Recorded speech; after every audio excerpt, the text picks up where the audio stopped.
Could you tell us how and when this reopening decision was made? The decision was made based on many different factors. Of course, the NYSE consulted with the state and the local government.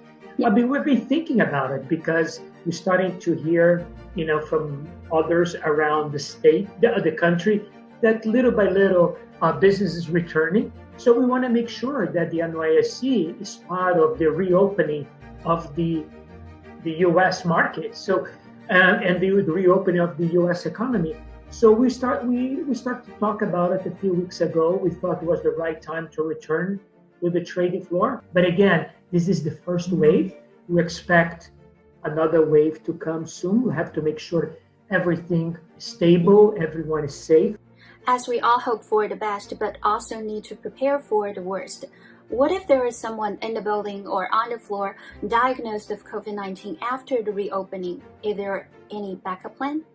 Yeah, I mean, there is a backup plan, of course, but remember, COVID, if someone is unfortunately infected with COVID, we're going to evaluate, we're going to be able to do some type of tracking to see who the person interacted with, and we're going to evaluate at the time if the person actually exposed the whole floor or it was very concentrated in a small group of people. Those things will be made, unfortunately, if they happen, and we're going to make those decisions very quickly. Mm-hmm. How the IPO market has changed during the age of COVID-19? Since the beginning of the COVID, we saw a lot of SPACs coming to the market, special purpose acquisition corporations. We saw some biotech companies coming to the market, but now we're starting to see operating companies in other sectors tap the market.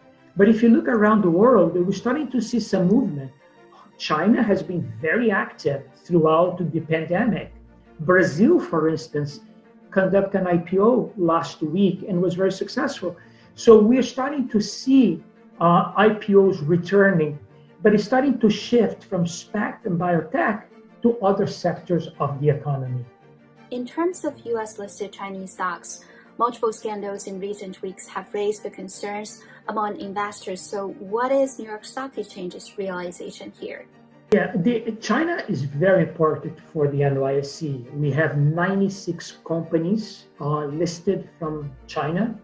If you aggregate all the market cap, is over $1 trillion. So it's a huge representation of the Chinese community of publicly traded companies in the U.S. And we believe that there is a strong pipeline over there, and we are ready when they decided to come to the U.S. Will New York Stock Exchange tighten rules on IPO listings to protect investors? We have the most stringent corporate governance and listing requirements in the U.S., if not in the world. I think we're in a good shape. Look at the quality of companies that are listed here. We have seen great companies from China to list with us, from Brazil, Mexico, Canada, from all over the world.